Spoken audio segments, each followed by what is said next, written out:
Jamie Vinnick, KookFan.com, 247 Sports. What is the NCAA doing to create standard legal protocol for NIL, and is there any realistic hope for federal legislation within the next couple of years? Yeah, that's a good question. On the inside the House piece, I think it's likely that the committees will be taking up. NIL's been broken up inside the NCAA into three pieces.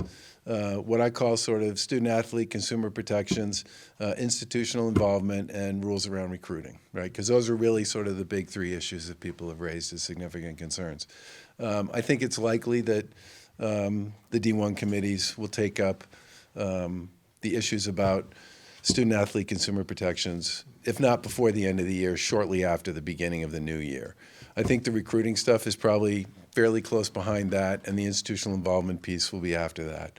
And I do believe that the work that's been done so far, and I give the team at the NCAA as well as a lot of the schools that have been involved in this process a lot of credit. I mean, they've worked it really hard. They had a working group that had maybe 30 different schools represented. They had 10 student athletes from across the country, and they met a lot, and they really pounded away on this stuff. And I feel pretty good about where they are and that they're going to be able to complete the work. And I think it's long overdue.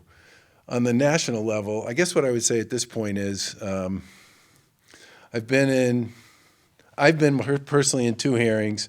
Folks from college sports have been in two. Have been in four, all in. The two I was in plus two I wasn't in.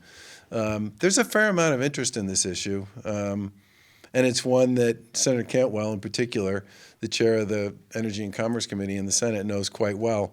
And my view at this point is I think it's quite possible that we could see something emerge from the Senate before the end of the year. The question in my mind at this point is a little bit more about where the House might land on this.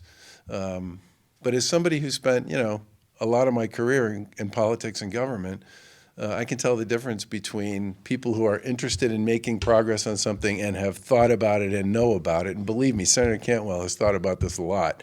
So has Senator Blumenthal, so Senator Booker, so Senator Cruz. I mean, there's a lot of folks in the Senate that have spent a lot of time on this. Representative Bill Rackus knows a lot about this. Representative McMorris Rogers knows a lot about it.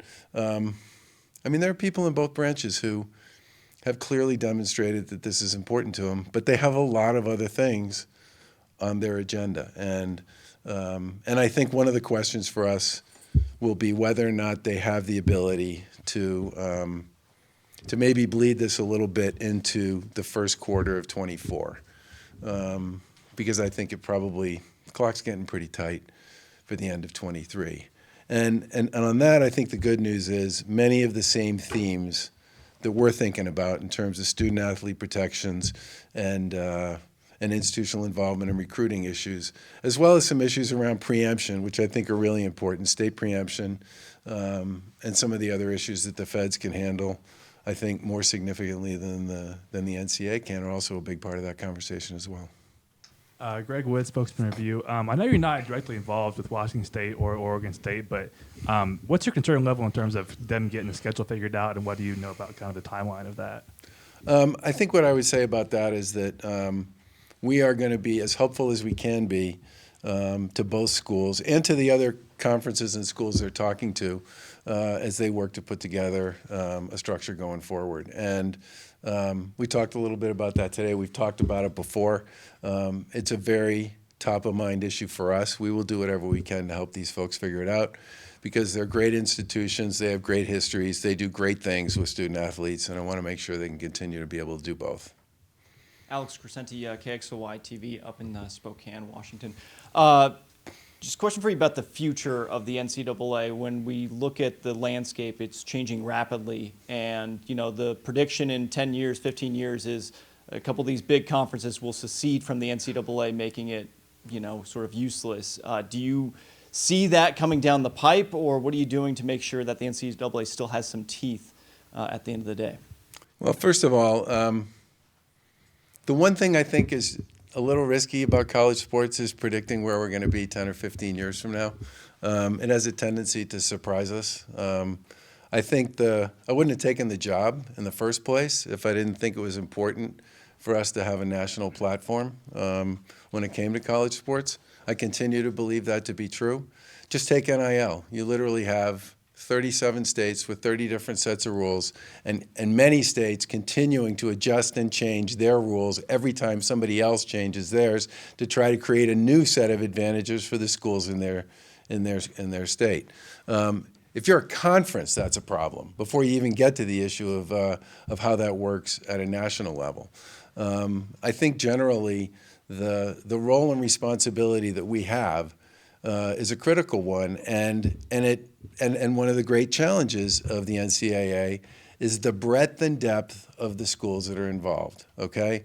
You literally have schools like this one and sort of 40 or 50 others, maybe 60, that represent what people think of as the Autonomy 5 conferences, the Power 5 conferences, the 40 or 50, maybe 60 schools that have very significant resources, big brands, and they're the ones everybody knows about. But they represent, at the end of the day, about 5 to 6% of college sports. 5 to 6%. The other 94%, the other 1,050 schools, okay, that we're talking about here, educate and provide scholastic athletic opportunities for literally 425,000 of the 500,000 student athletes we're talking about across the country. And as a father of two kids that played D3 football, and as a D1 athlete in the Ivy League who's married to a D1 gymnast at Northwestern, we've had a very close and personal experience with all of college sports. And I think one of the things I think we should all keep in mind here is it's a very big family. There's a lot of different elements to it, and my job is to figure out how to acknowledge the fact that there are different elements, different kinds of schools, different balance sheets, different business models. How do we make sure we acknowledge that and at the same time maintain the ability to conduct national championships? Because we have national systems in which people compete on a level playing field. And that's, for example, one of the reasons why the feds, particularly on state preemption, could be really important. And then last question, does it concern you at all when you see schools like Washington State and Oregon State getting squeezed out from, sort of the head table? They've been able to compete at the highest levels of college sports for a century, and now it looks like their seat is in jeopardy here going into the future. Yeah, I mean, look, I wouldn't be here if I didn't want to make sure that me and people on my staff had a chance to hear firsthand from the folks who are here about the issues they're dealing with and how we can help them work their way through them. I personally believe that Washington State has a bright future. I'm not exactly sure what it will look like, but I'll tell you something. I've met today with a number of student athletes here who love this place. They don't just like it. They're not just here because it was the choice that landed for them. They love this place. And I am quite sure that when you have that kind of a culture and that kind of a place where the kids who are here not only want to be here, but feel blessed to be here, this is the kind of school that down the road will find a way to figure it out. And I feel the same way about Oregon State. And as I said, we'll do what we can to try to make sure that that happens. Andrew Quinn, Creme 2 News in Spokane. When it comes to the transfer portal, now that we're nearing the end of the COVID era, do you see kind of a regression coming there? And how are you handling ideas of tampering or NIL opportunities to student athletes who are still in school at a different school at that point? Yeah, I think one of the things that gets missed about COVID, and I appreciate the question, I gave a couple of graduation speeches at the end of last year. And it occurred to me when I was writing my speech that those graduates who were the class of 23 entered college in 2019, in the fall of 2019. So until the class of 26, they were the last class that actually got a clean shot at visiting campuses, kicking the tires at the school, getting a sense for the place, and really a sense about what it would be like to be a student there. So the class of 24, the class of 25, they didn't have that opportunity. And then they had COVID for at least the first year. So you have literally two classes in which almost everything that you would not want to see happen when you're trying to be a young person who's making a big choice about where they're going to go to school, where they're potentially going to play sports, where everything you could possibly go wrong for them probably did. And the fact that you have so many kids who transferred over that period of time really shouldn't have been that surprising. Now, the one thing no one talks about is, yes, where their number in 2022, I think there were about 22,000 kids who went through the transfer portal. Is that right? But the percentage of collegiate athletes who went through the transfer portal is actually smaller than the percentage of kids who transferred across colleges generally. So yes, there were a lot of kids who changed schools. But if you look at it in the context of how many kids were changing schools, period, there were actually more kids as a percentage of those who weren't student athletes who were changing schools than were. And I think a lot of it had to do with COVID. And as the dust settles and that fifth year eligibility piece settles, I do think things will be a little different. Jacob, spokesman review, is realignment and conference status something that a transfer could use to potentially apply for a waiver? I think that's a decision that the board of directors is going to have to take up and talk about. They haven't yet. I don't know if it would meet the exigent circumstances, which would be the category that it would fall into. Mr. Baker, what other questions? My name is Matt Lovelace. I'm with the Murrow College here at Washington State University. Curious just in terms of evaluating power. Seahawk fan too, huh? Yeah, yes, I am.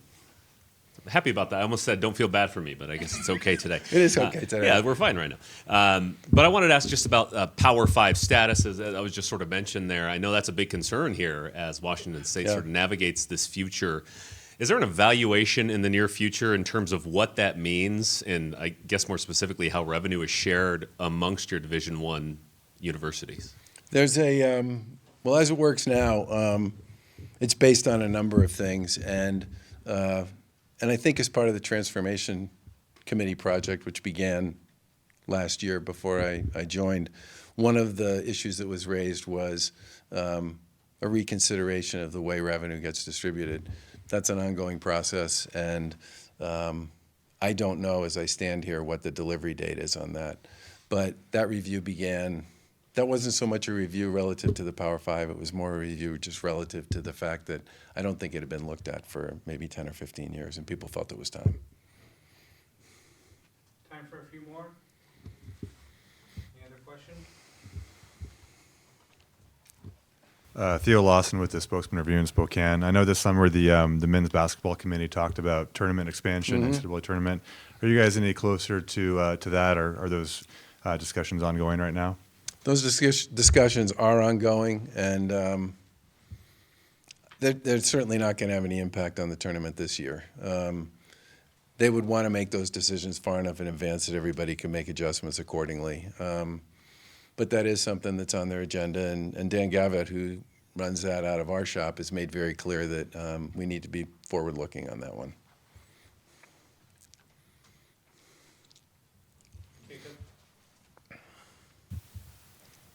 As major decisions affecting college sports are being made by conference commissioners and cynically television executives, what can the National Governing Association do to protect schools with lesser resources and give the fans of those schools a reason to still care about the institution of sort of broader college NCAA athletics? You know, I guess I'd say a couple things there. One is that there's a lot of college sports that actually maintains a pretty decent equilibrium year over year over year that's outside of the 40 or 50 schools that we were talking about previously.